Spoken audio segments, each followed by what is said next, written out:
Hello. आज हम economics के तीसरे चैप्टर की बात करेंगे, जिसमें मुद्रा और साख है आपका, जिसो बैंकिंग और जो इकोनॉमी है उससे रिलेटेड है।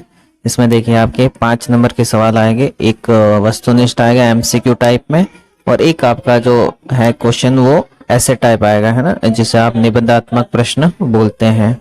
तो देखिए वस्तुनिष्ठ में क्या क्या आ सकता है ना। तो पहला वस्तुनिष्ठ सवाल है आपका कि ये स्वयं सहायता समूह का लाभ क्या है ना। जो स्वयं सहायता समूह बनाते हैं उनका लाभ क्या होता है ना।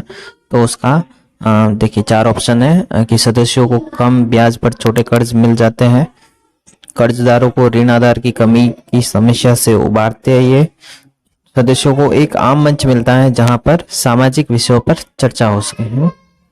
तो इसमें आपका सबसे बेस्ट ऑप्शन होगा वो क्या होगा कि सदस्यों को कम ब्याज पर छोटे छोटे कर्ज मिल जाते हैं ना, और वो अपना जीवन चला सकते हैं क्योंकि ज्यादा ब्याज नहीं लगता है। ठीक है, इस प्रकार दूसरा सवाल है इसमें आपके कि निम्न में जो अनौपचारिक उधारदाता नहीं है ना, अनौपचारिक रूप से उधार नहीं दे रहा है वह कौन है ना। तो आप जानते हैं कि जो साहूकार होते हैं, सेठ साहूकार, वो कैसे देते हैं, अनौपचारिक देते हैं। जो भी आपके रिश्तेदार होते हैं वो कैसे देते हैं, अनौपचारिक देते हैं। जो व्यापारी होते हैं वो कैसे देते हैं, अनौपचारिक देते हैं। लेकिन जो सहकारी समिति होती है वो औपचारिक होती है, वो अनौपचारिक नहीं होती है ना। वो गवर्नमेंट द्वारा रूल की जाती है, गवर्नमेंट उस पर प्रबंधन करता है, नियंत्रण करता है, मैनेजमेंट गवर्नमेंट का होता है। तो वो आपका सही ऑप्शन हो जाएगा, है ना। उसके बाद आपका आता है कि कर्ज लेने के लिए कर्जदार निम्न में से किसका उपयोग गारंटी देने के लिए करता है ना। कि आप जब कोई भी लोन लेने जाते हो तो लोन में आप गारंटी क्या देते हो, है ना। तो गारंटी में एक है करेंसी नोट, चेक, साख या समर्थक ऋण आधार, है ना। या तो आप नोट देते हो, चेक देते हो, या साख देते हो, या समर्थक ऋण आधार देते हो, है ना। तो गारंटी में आप क्या देते हो, समर्थक ले जाना जरूरी है ना। कोई आपकी गारंटी लेता है कि हाँ भाई अगर इसने कर्ज नहीं चुकाया तो मैं चुका दूंगा, तो आपको समर्थक गारंटर कोई ना कोई चाहिए होता है ना। फिर अगला आता है आपका कि कौन सी संस्था है जो ऋण के लिए औपचारिक स्रोतों की कार्य प्रणाली पर नजर रखती है ना। जो भी औपचारिक स्रोत है उन पर नजर कौन रखता है, तो उस पर नजर आपका आरबीआई रखता है, जो रिजर्व बैंक ऑफ इंडिया कहलाता है। तो ये सबको निगरानी में रखता है कि कौन क्या क्या काम कर रहा है और किस प्रकार से कार्य हो रहा है। तो ये आपको याद रखना है कि आरबीआई ये सब नियमन करती है। अगला सवाल है आपका स्वयं सहायता समूह का संबंध है ना। स्वयं सहायता समूह क्या होते हैं कि कुछ लोग होते हैं, ग्रामीण लोग, जो मिलकर अपना एक ग्रुप बनाते हैं और पैसों के लिए वो इकट्ठा कर लेते हैं और मदद आने पर कम ब्याज में एक दूसरे उपयोग कर लेते हैं। तो ये आपको याद रखना। फिर बैंक के कार्य क्या है, तो बैंक जमाएं स्वीकार करता है, ऋण प्रदान करता है, जमा धन पर ब्याज देता है और ऋण पर ब्याज लेता है। तो सारे के सारे किसके काम है, ये बैंक के काम है। तो ये याद रखना आपको। अगला सवाल है कि ग्रामीण बैंक के संस्थापक एवं 2006 में शांति के लिए जिन्हें नोबेल पुरस्कार दिया गया वो कौन थे, है ना। तो वो आपको याद रखना है कि उनका नाम याद रखना है सेपरेटली, है ना, कि उनका नाम क्या था। आपको बता दूं प्रोफेसर मोहम्मद यूनुस थे, है ना, उन्होंने ये कार्य किया था। अगला आपका निबंधात्मक प्रश्न आ जाता है। तो निबंधात्मक प्रश्न में है कि निम्नलिखित पर टिप्पणी कीजिए। तो 2 टिप्पणियां करनी है आपको। एक तो वस्तु विनिमय के दोष, है ना, जो पुराने जमाने में अपनी वस्तु विनिमय प्रणाली चलती थी कि एक वस्तु दी और उस वस्तु के बदले में आपने दूसरी वस्तु ले ली, तो उसके दोष क्या क्या हो सकते थे वो सभी आपको लिखने हैं। दूसरा आपको मुद्रा के कार्य, है ना, कि जो मुद्रा है उसके क्या क्या कार्य हो सकते हैं ना, आपके पास जो पैसे है उससे क्या क्या कार्य हो सकता है उसके बारे में बताना है। तो दोनों इजी है, आप कर सकते हैं। और फिर अगला सवाल है कि स्वयं सहायता समूह क्या होते हैं और इनकी कार्यविधि क्या होती है ना। जो कुछ लोगों द्वारा मिलकर बनाए गए ग्रुप होते हैं वो क्या काम करते हैं, ये कैसे चलते हैं, इनमें डिसीजन कौन लेता है, इन पर नियंत्रण कौन करता है और इनका प्रमुख कार्य क्या होता है। तो ये सब आपको बताना है। तीसरा है कि भारत की अर्थव्यवस्था में बैंक किस प्रकार से महत्वपूर्ण भूमिका निभाते हैं, अपना बैंकिंग का क्या रोल है इंडियन इकोनॉमी में, मेन बैंकिंग जो पूरा का पूरा सेक्टर है अपना क्या रोल निभाता है। तो उसके बारे में आपको लिखना है कि इकोनॉमी में बैंक किस प्रकार से अपना रोल अदा कर रहा है ना। जैसे कि वो लोन देता है, लोन लेता भी है ना। लोन आरबीआई से लेगा लेकिन आपको देगा। आपकी जो जमा पूंजी आपने जो डिपॉजिट किया है उस पे क्या देगा, वो इंटरेस्ट भी देगा, ब्याज देता है। लेकिन जिसने लोन लिया है उनसे ब्याज भी लेता है। तो किस प्रकार से वो भारतीय इकोनॉमी को ऊंचा ले जाता है का प्रयास करता है, तो ये आपको बताना है इसमें। तो ये था आपका तीसरा चैप्टर, जो कि सरल ही है, इजी है, नंबर गेनिंग है, आप नंबर गेन कर सकते हो आसानी से। और फिर इसमें चौथा चैप्टर है आपका कि वैश्वीकरण और भारतीय अर्थव्यवस्था, है ना। जो ग्लोबलाइजेशन हुआ था उसका इंडियन इकोनॉमी पे क्या रोल पड़ा था, है ना। क्या फैक्टर्स थे ग्लोबलाइजेशन के, और वो इंडियन इकोनॉमी में किस प्रकार से अपना रोल अदा करता है, ये सब आपको बताना है। तो इसमें से आपके टोटल 5 नंबर के सवाल आएंगे। तो उसमें से आपका एक वस्तुनिष्ठ आएगा, एक MC fill in the blanks है, रिक्त स्थान, एक वेरी शॉर्ट टाइप है, एक शॉर्ट टाइप है। तो ये सब आपको याद रखने हैं। वस्तुनिष्ठ में देखिए आप, पहला है विभिन्न देशों के बीच परस्पर जो संबंध होते हैं ना, दो कंट्रीज है आपस में जो ट्रेड कर रही है उसे हम क्या कहेंगे, है ना। तो वो ट्रेड रिलेशन जितने भी होते हैं वो आपके ग्लोबलाइजेशन में आते हैं, क्योंकि एक ग्लोब पे सारी कंट्री है वो एक दूसरे से जुड़ी है, तो वो वैश्वीकरण कहलाएगा, है ना। दूसरा है वैश्वीकरण और प्रतिस्पर्धा के दबाव में सबसे अधिक प्रभावित लोग कौन हुए, है ना। जब वैश्वीकरण हुआ तो इसमें सबसे अधिक प्रभाव किन लोगों पर पड़ा। तो इसमें आपको बताना है कि बहुराष्ट्रीय कंपनियां थी, श्रमिक थे, भूस्वामी थे, या सभी के सभी थे, है ना। तो इसमें आप ये बता सकते हैं कि सभी के सभी, है ना। जो बहुराष्ट्रीय कंपनियां थी उन्होंने भी अपना रोल निभाया था और सब कुछ किया था। अगला चैप्टर आपका क्वेश्चन है कि विदेशी व्यापार किन के मध्य होता है ना। जो फॉरेन ट्रेड बोलते हैं हम, वो किन किन के मध्य हो सकता है। पहला बोला है 2 देशों के मध्य, 2 कंट्रीज में, 2 सिटीज में, 2 गांवों में, और 2 प्रदेशों के बीच। तो जो फॉरेन ट्रेड होता है वो 2 देशों के, 2 कंट्रीज के बीच होता है हमेशा। तो ये आपको याद रखना है कि ये फॉरेन ट्रेड है। फिर अगला है कि एक ऐसा संगठन जिसका उद्देश्य क्या है, अंतरराष्ट्रीय व्यापार को उदार बनाना, है ना। कि कोई एक कंट्री है दूसरे कंट्री में अपना ट्रेड करना चाहती है, तो उसमें अंतरराष्ट्रीय संस्था कौन सी है जो भूमिका निभाती है ना। इसमें आपको याद रखना है WTO, है ना, विश्व व्यापार संगठन है जो अपनी भूमिका निभाता है, और एक देश दूसरे देश में आसानी से इसके बलबूते पर व्यापार कर सकता है। फिर अगला है वैश्वीकरण से सर्वाधिक लाभान्वित कौन कौन हुआ है, ग्रामीण मजदूर, शहरी शिक्षित व्यक्ति, या धनी उपभोक्ता, है ना। तो सारे के सारे ग्लोबलाइजेशन से क्या हुए हैं, शिक्षित हुए हैं ना, या बोल सकते हैं लाभान्वित हुए हैं। जैसे ग्रामीण मजदूर पहले जो भी मजदूरी करता था या अनाज उगाता था, वो जब जाता था तो कम रेट मिलता था। अभी ग्लोबलाइजेशन की वजह से हम उसको दूसरे देशों में एक्सपोर्ट कर पाते हैं, तो उससे उनको जो उचित रेट होती है वो मिल जाती है, तो उनका भी लाभ हुआ है।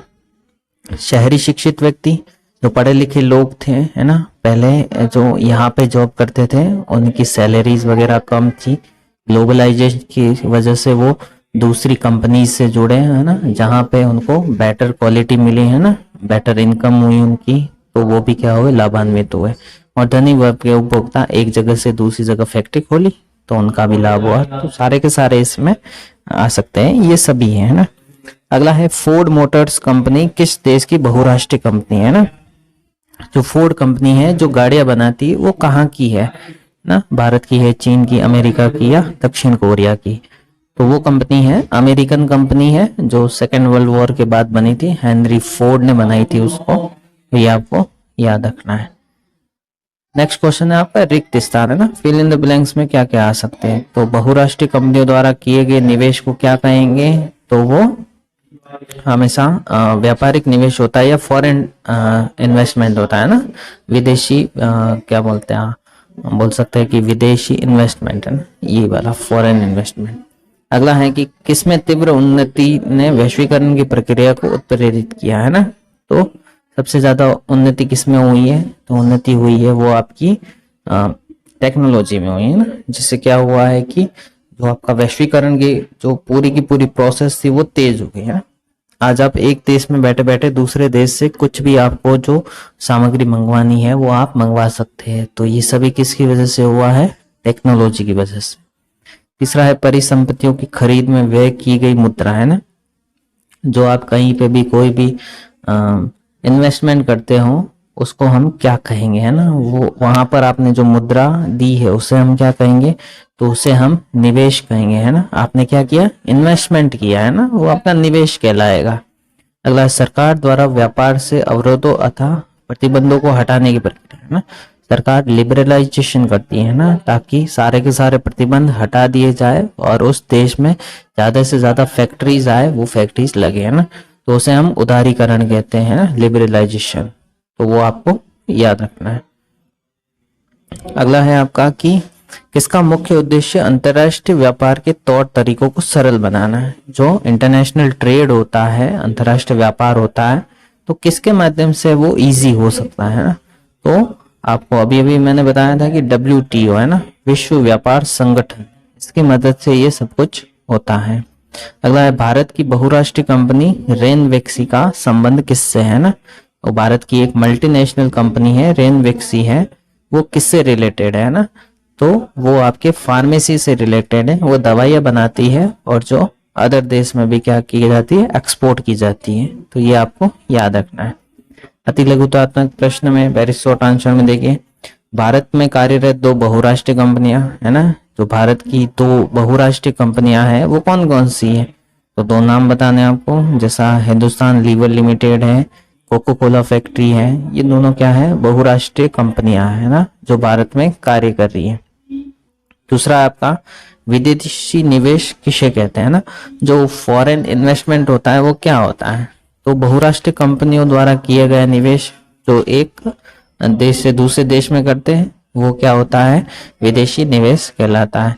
वैश्वीकरण किसको कहते हैं? तो हमने अभी भी पढ़ा था कि दो देशों के बीच जो संबंध बन रहे हैं ना, जिसमें टेक्नोलॉजी अपना रोल निभा रही है, तो वो ग्लोबलाइजेशन है, वो ही वैश्वीकरण की प्रक्रिया है। बहुराष्ट्रीय कंपनी किसे कहते हैं? तो ऐसी कंपनी जो एक देश से कहीं सारे ज्यादा, एक से अधिक देशों में अपना उत्पादन भी कर रही है, नियंत्रण भी कर रही है, वो सारी की सारी बहुराष्ट्रीय कंपनियां हैं। पांचवा है निवेश क्या है, इन्वेस्टमेंट क्या है ना।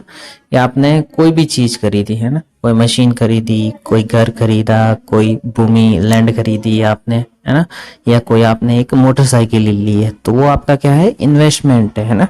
तो आप किसी भी प्रकार की परिसंपत्तियों में जो व्यय करते हैं ना, मुद्रा का निवेश करते हैं, वही क्या है? आपका निवेश कहलाता है। अगला है आपका व्यापार अवरोधक से क्या अभिप्राय है ना। व्यापार में ब्रेक्स कब लगता है ना, कि तो ये ब्रेक का सबसे बड़ा कारण क्या है कि जो विदेशों से जो हम इंपोर्ट कर रहे हैं, जो भी गुड्स इंपोर्ट कर रहे हैं या जो भी वस्तु आयात कर रहे हैं, उस पे हम ज्यादा से ज्यादा टैक्स लगाएंगे, तो वो क्या है?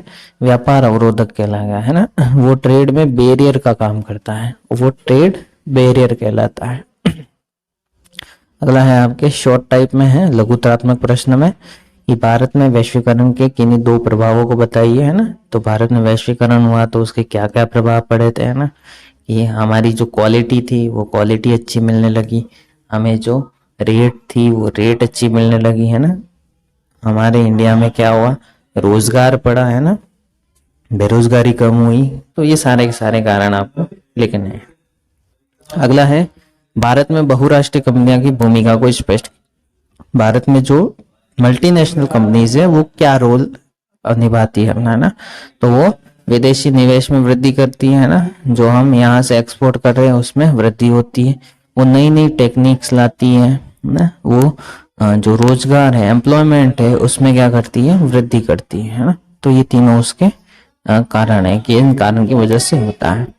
फिर वैश्वीकरण में सूचना एवं संचार प्रौद्योगिकी की भूमिका, है ना। जो टेक्नोलॉजी है उसकी क्या रोल रहता है ग्लोबलाइजेशन में, वो आपको बताना है। उसमें आपको आता है कि जो भी आजकल आप एक देश में बैठे बैठे दूसरे देश से आपको जो कुछ मंगवाना होता है आप मंगवा सकते हैं ना। वो किसके माध्यम से है? वो टेक्नोलॉजी के माध्यम से, है ना। अपने अपने घर पे एक कंप्यूटर रख रखा है, उससे एक ऑर्डर दे दिया, तो चाहे वस्तु अमेरिका में हो या लंदन में हो, है ना, आपके पास पहुंच जाएगी, आपने पेमेंट कर दिया। तो ये सब इंटरनेट और टेक्नोलॉजी की मदद से होता है। अगला है उपभोक्ता अधिकार, है ना, जो कंज्यूमर राइट्स होते हैं। कंज्यूमर राइट्स में से आपका एक शॉर्ट टाइप क्वेश्चन आएगा, 2 नंबर का आएगा, तो उसमें देखिए उपभोक्ता संरक्षण अधिनियम 1986 की आवश्यकता क्यों पड़ी, है ना, हमें उसकी जरूरत क्यों पड़ी, कि क्यों चाहिए हमें वो, है ना। तो किसके लिए चाहिए, क्योंकि हमें जितने भी कंज्यूमर थे, उपभोक्ता थे, उनके अधिकारों के लिए, उनके कर्तव्यों के लिए, उनके जो गुड्स होते हैं या उनके राइट्स होते हैं, उनके कंजर्वेशन के लिए हमें ये चाहिए था ना। उपभोक्ता के हितों को क्या हो, संरक्षण हो, और जो भी उपभोक्ता है उनको क्या मिले, गुड क्वालिटी का सामान मिले, है ना, क्वालिटी अच्छी होनी चाहिए। तो इसके लिए हमने कंज्यूमर राइट लाया था। तो ये सभी, और जो व्यापारी काला बाजारी करते हैं, जमाखोरी करते हैं, उन सब से निपटने के लिए हमने ये लाया था। फिर अगला है बाजार में उपभोक्ता शोषण के 3 प्रकार बताइए, है ना, कि बाजार में जब कोई कंज्यूमर जाता है कुछ भी लेने के लिए, तो उसका शोषण किस प्रकार हो सकता है ना। तो एक तो है कि दुकानदार उपभोक्ता से अधिक कीमत ले ले, है ना भाई, कि कोई 5 रुपए की चीज है आपको 7 रुपए में दे दी, तो ये आपका क्या हुआ, आपके कंज्यूमर राइट्स का उल्लंघन हो गया, है ना, क्योंकि आपसे 5 रुपए की चीज आपको 7 रुपए में दी है ये। दूसरा है उपभोक्ता को कम वजन देना, है ना, जैसे कि कहीं कहीं देखना जो तोलने वाली मशीन होती है उसमें गड़बड़ी कर देते हैं ना, 1 किलो की जगह आपको 800 ग्राम या 900 ग्राम ही मिलता है। तो ये भी आपका क्या है, कंज्यूमर राइट्स के अगेंस्ट है। और एक होता है उपभोक्ता को घटिया या पुरानी वस्तु दे देना। कभी कभी आप देखना कोई भी सामान लेने जाते हो तो वो एक्सपायरी होता है ना, तो वो उसको भी बेच देते हैं। तो ये तीनों क्या है, कंज्यूमर के शोषण होता है ना। तो इससे आपको अवेयर रहना हमेशा। अगला है उपभोक्ताओं को प्राप्त कोई 2 अधिकार, है ना, उपभोक्ताओं को कौन कौन से अधिकार मिले होते हैं कंज्यूमर को, है ना।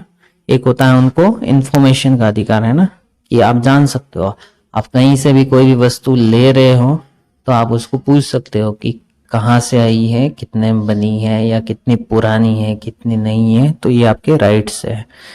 दूसरा इसमें आता है आपको कि क्षतिपूर्ति निवारण, है ना, आपने कोई वस्तु ले ली, आपने उसको खाई और आप बीमार हो गए और हॉस्पिटल गए, आपका बिल 4-5 लाख का बन गया, तो आप क्या कर सकते हो, उसमें कंज्यूमर कोर्ट में केस कर सकते हो, जिससे आपको वो जितना भी आपका खर्च हुआ है वो वापस मिल सकता है। तो ये आपके पास बहुत सारे राइट्स होते हैं ना। फिर अगला क्वेश्चन है आपका, एक उपभोक्ता को बाजार से वस्तु खरीदते समय किन बातों का ध्यान रखना चाहिए ना। आप जब बाजार जा रहे हो तो बाजार में जो भी वस्तु ले रहे हो तो आप ध्यान किन बातों का रखोगे, है ना। तो पहले तो आप उसकी रेट देखोगे कि कितनी रेट है, और उसके बाद उसकी मैन्युफैक्चरिंग डेट देखोगे कि कब बनी है, एक्सपायरी डेट देखोगे कब बनी है ना, कंपनी का नाम क्या है, कोई फर्जी कंपनी तो नहीं है, इंडियन कंपनी या फॉरेन कंपनी है, ये भी देखोगे आप, है ना।